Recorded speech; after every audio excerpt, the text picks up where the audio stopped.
Do you think for yourself? Well, most of the time you don't. Your brain, this complex machine, is running an ancient code, written not by you, but by centuries of conditioning, fear, and social repetition. Machiavelli understood this before any modern neuroscientist.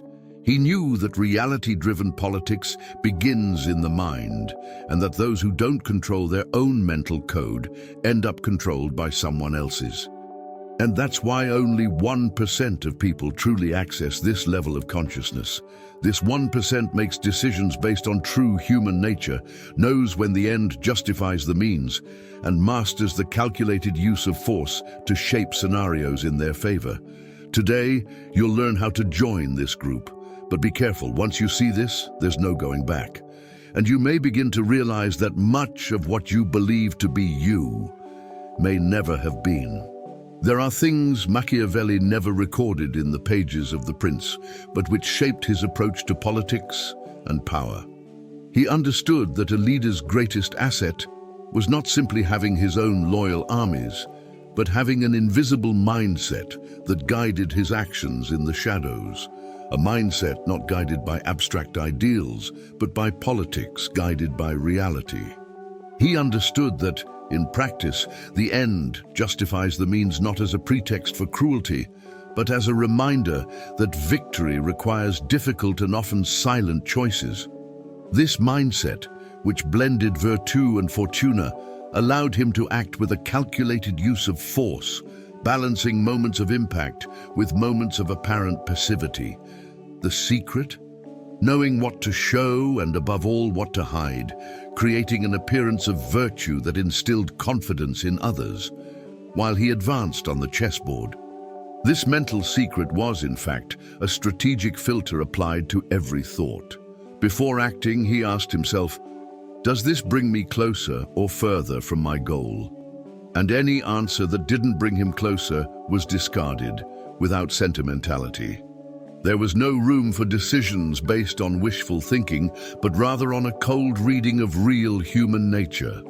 For example, if an ally were useful today, but dangerous tomorrow, he would already plan how to cut that bridge at the right moment, avoiding hatred, but also avoiding blind loyalties. This constant adaptability, which seemed natural, was the result of years of mental training. He didn't react impulsively. He devised scenarios, foreseeing the moves before anyone else realized a game was underway. Applying this to today's world doesn't require being a Renaissance prince. It requires mental discipline. Imagine if, instead of getting angry at a criticism at work, you trained your brain to think, how can this criticism be used to my advantage? Or, faced with a difficult negotiation, you asked, what appearance of virtue do I need to convey to get what I want? This is the same mechanism Machiavelli used, but adapted to modern life. It's like having an active Machiavellian filter, where every piece of information passes through a sieve that separates the emotionally tempting from the strategically effective. And this is where the next piece of the puzzle emerges. Understanding how the hidden architecture of your brain can be shaped to support this kind of thinking. Few people realize that the brain isn't just a thinking organ. It's a labyrinth designed to keep you alive, not necessarily to propel you to power. Machiavelli knew instinctively that any decision based solely on impulse or emotion ultimately served others more than himself. Therefore, he adjusted his mind so that reality-driven politics was the central axis of his actions. The human brain is full of mental shortcuts, and these shortcuts can be exploited to create thoughts aligned with what you want to achieve. He understood that virtù and fortuna are not innate gifts, but rather the result of constant mental training, in which the calculated use of internal strength shapes one's response to the external world. Manipulating the architecture of your own brain is like reprogramming software that came factory set for immediate survival, rather than power and influence. The key is to identify the triggers that set off automatic actions, fear, desire, the need for approval, and replace them with conscious ones. For example, instead of reacting angrily to an offense, you mentally ask yourself, how can I turn this into a strategic advantage? It's the practical application of avoiding being hated without losing the ability to be feared. Machiavelli would do this in a city council. You can do it in a work meeting or a difficult conversation with a client.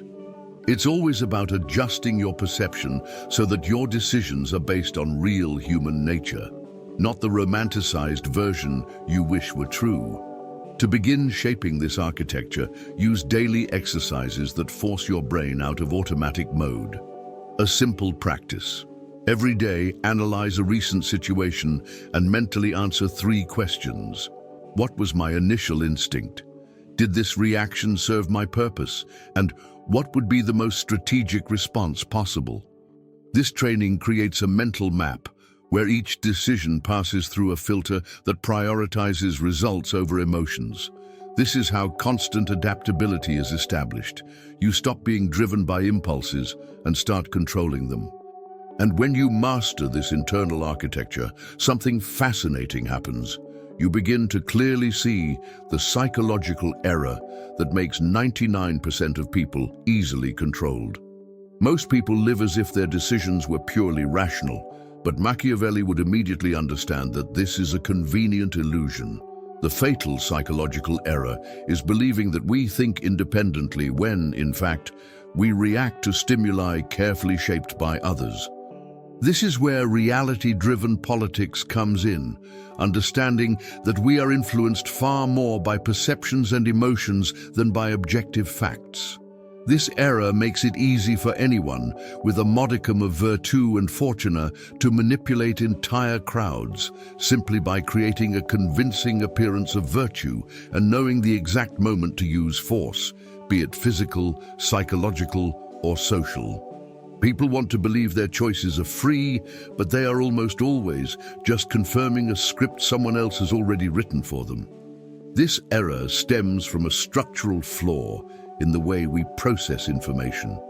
The human brain loves shortcuts, simple narratives, quick explanations, ready-made certainties. And those who master these shortcuts dominate people. For example, if a leader repeats that the end justifies the means with the right conviction and offers a clear outcome, people ignore the costs and follow them without question. Machiavelli used this to secure his own loyal armies, not just with promises, but with tangible proof that he was in control. The same happens today with influencers, politicians, and even co-workers who know how to align words and actions to gain your trust before leading you to their chosen destination. Avoiding this mistake requires more than intelligence. It requires strategic awareness.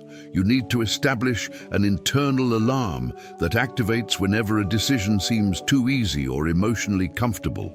This alarm forces you to stop and ask, is this choice really mine, or am I just following someone else's narrative? This brief pause is what separates the controlled from the controlling. And when you begin to apply this, you inevitably realize that the next step is even more powerful, creating thoughts that are completely immune to external manipulation, shielding your mind from any attempt at influence. Shielding the mind from external manipulation isn't about building a wall. It's about building an internal system so solid that no outside narrative can take hold without being filtered.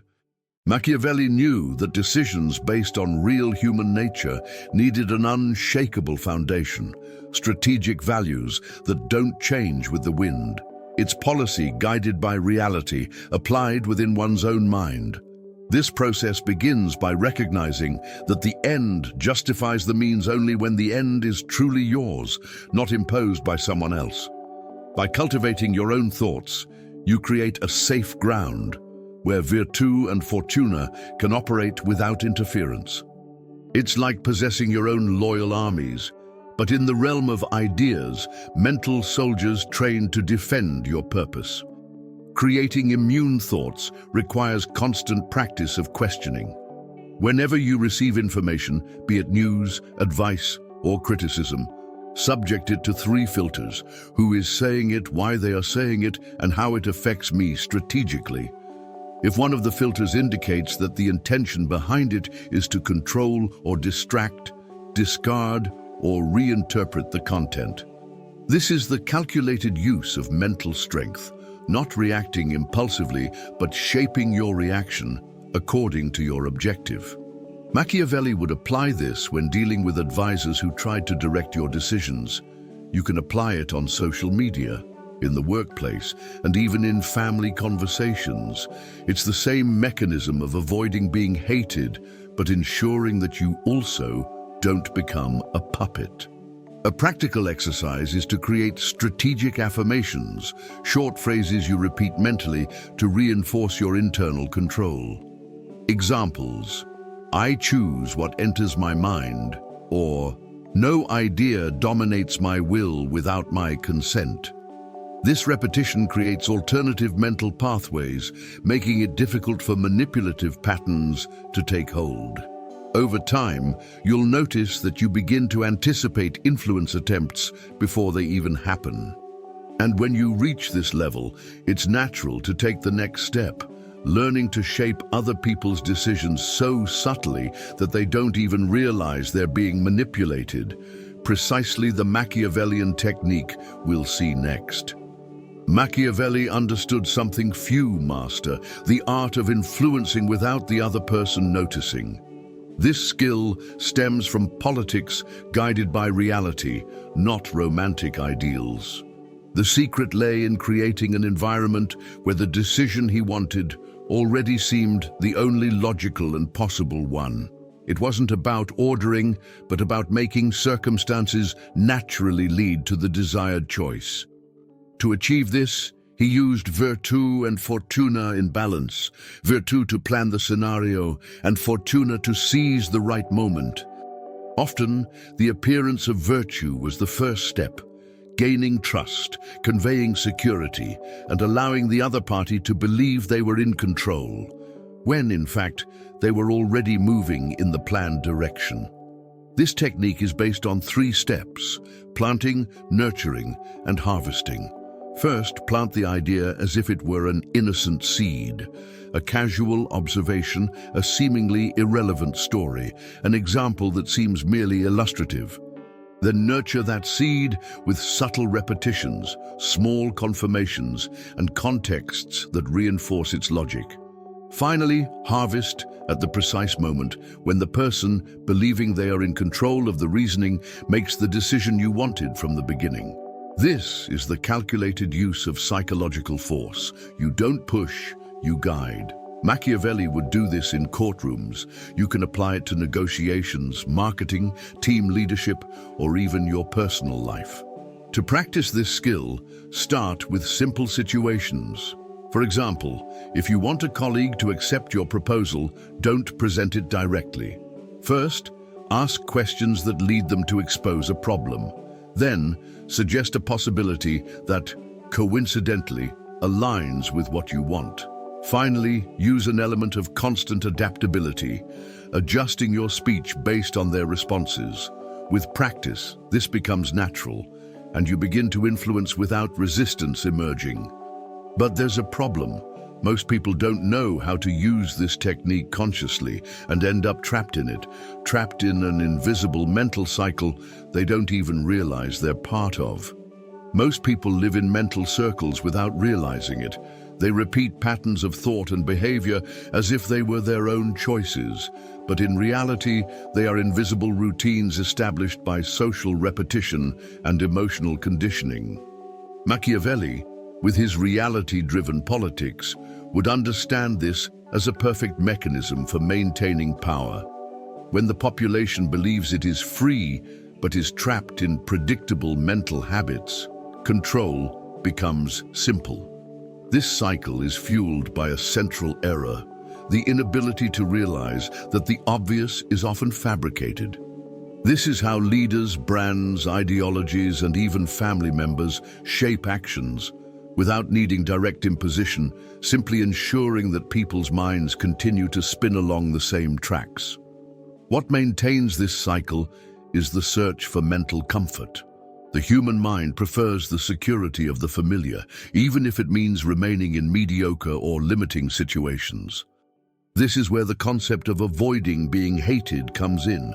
Leaders and influencers create environments where breaking the cycle seems threatening, socially risky, or morally wrong.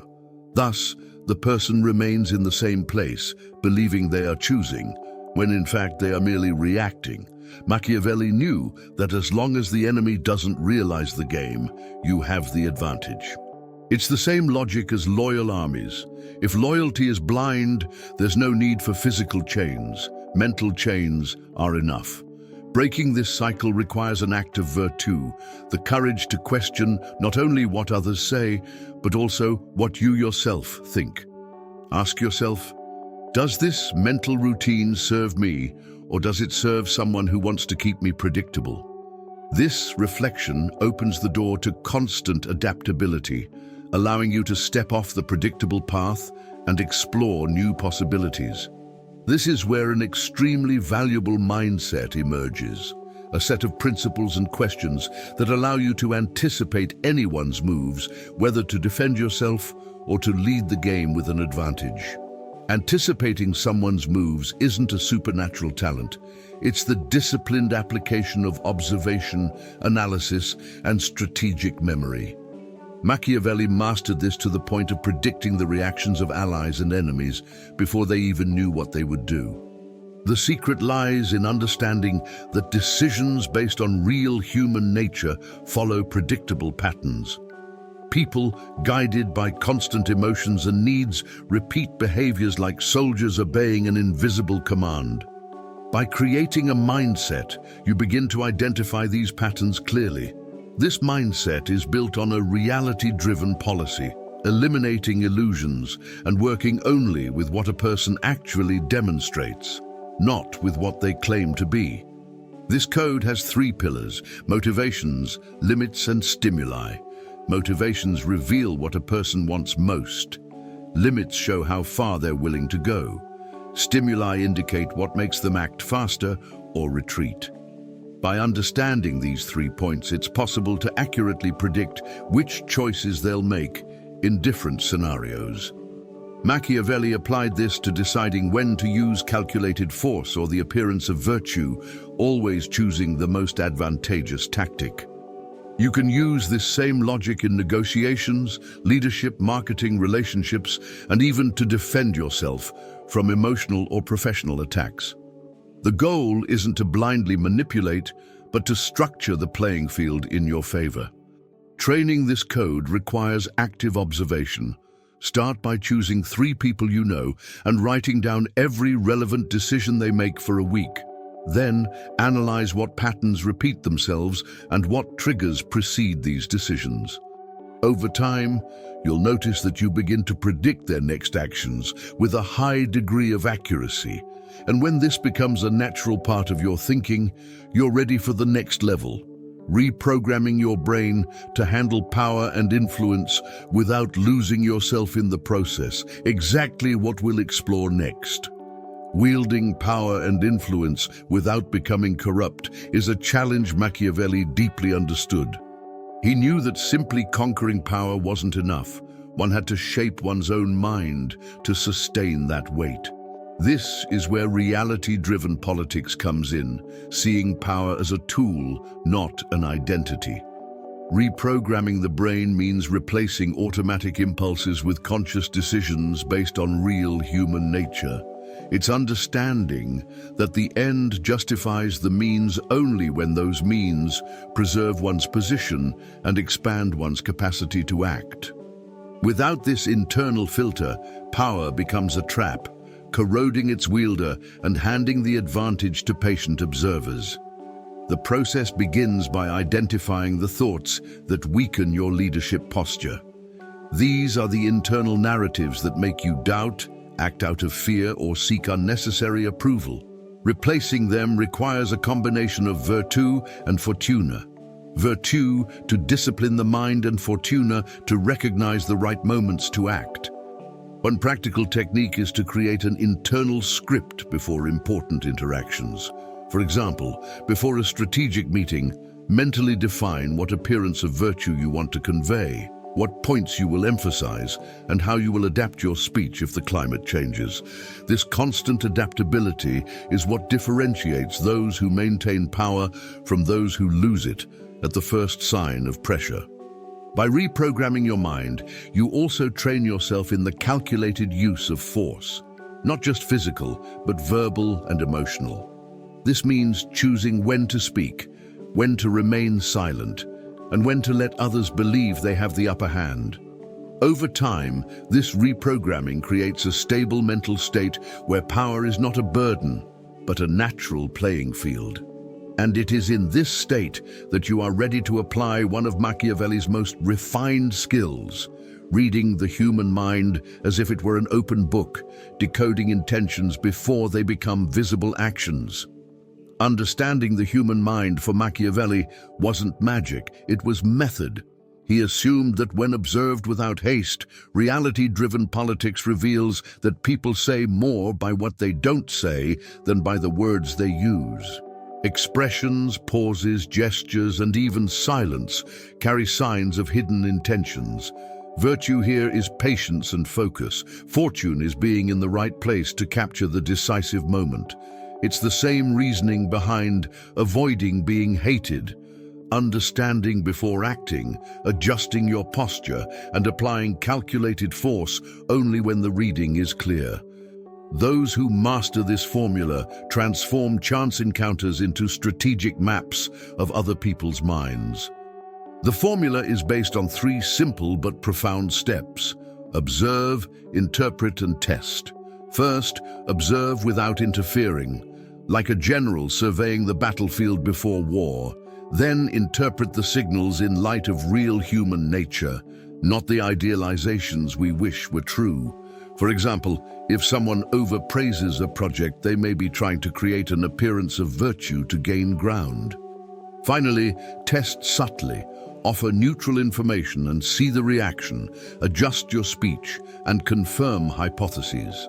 Machiavelli did this in throne rooms. You can apply it in meetings, negotiations, and even family dinners. With practice, this reading becomes almost automatic. You enter a room and within minutes, you know who's vying for power, who follows out of blind loyalty, and who's waiting for the opportunity to make a move. This perception gives you a huge advantage, as it allows you to prepare responses before situations arise. It's what transforms ideas into real power, because you're not just reacting to the game, you're planning the next moves.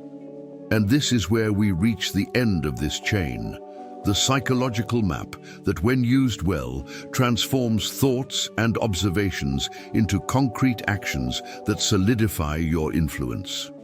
A psychological map isn't just a mental diagram, it's a living tool that strategically organizes your perceptions and decisions. Machiavelli understood that without structure, even the best idea gets lost in the chaos of action. Reality-driven politics requires that every thought be placed in the right place with a clear purpose. This is where virtu and fortuna meet. Virtu to build the structure, and fortuna to act at the ideal moment. This map is composed of 3 main zones: perception, what you observe; intention, what you want to achieve; and execution, the calculated movement that transforms intention into results.